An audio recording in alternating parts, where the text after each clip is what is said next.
Bonjour, je m'appelle Nathalie Albert, épouse Barcine, et je suis femme leader.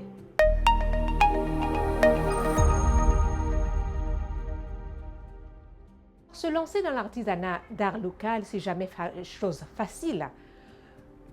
Ce sont des difficultés de la vie qui vous poussent à réfléchir et à vous prendre en main. Je ne savais pas que j'avais des talents, mais devant la difficulté, j'ai réfléchi à 1000 fois. J'ai vraiment fouillé mon fort intérieur. J'ai creusé au plus profond de mon être et j'ai trouvé ma voie.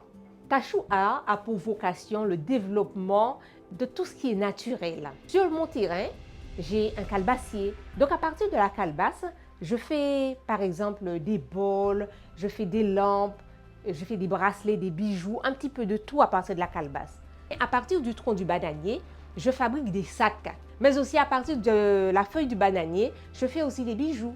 Je fais des colliers, j'habille des poupées. Et petit à petit, j'empaille des bouteilles aussi avec la fibre du bananier. Voilà, petit à petit, je développe.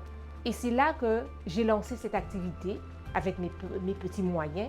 Et petit à petit, j'ai commencé à avancer jusqu'à aujourd'hui. Et je suis fière de tout ce que je fais. Quand on crée une activité, il faut avoir des moyens, des moyens financiers.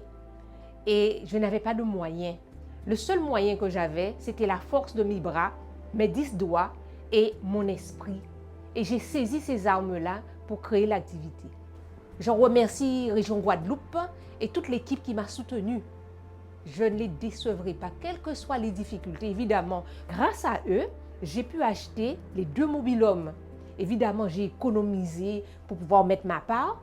Ils m'ont aidé et je tiens à vraiment porter ce projet haut les mains. Ma mère, avant de décéder, m'a légué un terrain.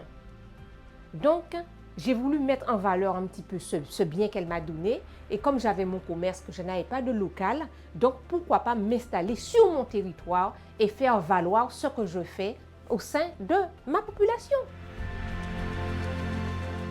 Les premiers touristes que j'attends, c'est le peuple abyssois. Après le peuple abyssois, c'est la Guadeloupe entière. Et si la Guadeloupe bouge, eh bien, les touristes aussi vont bouger. Il faudrait un peu de publicité, une grande publicité, sortir aux habitants de l'ombre, parler un petit peu plus et puis parler des artisans. Alors, mon vœu le plus cher, ce serait de pouvoir ouvrir une école et enseigner mes talents. Et je pense qu'à Vieux Habitants, ce sera un plus pour la commune, ce sera un plus pour la jeunesse, pour les femmes. En tant que femme, je dirais que je n'ai pas eu vraiment de grandes difficultés à asseoir mes idées. La femme leader doit savoir qui elle est et qu'est-ce qu'elle est venue faire sur cette terre. Toujours regarder devant malgré la difficulté. Derrière la montagne, il y a toujours le fleuve d'eau douce qui nous attend.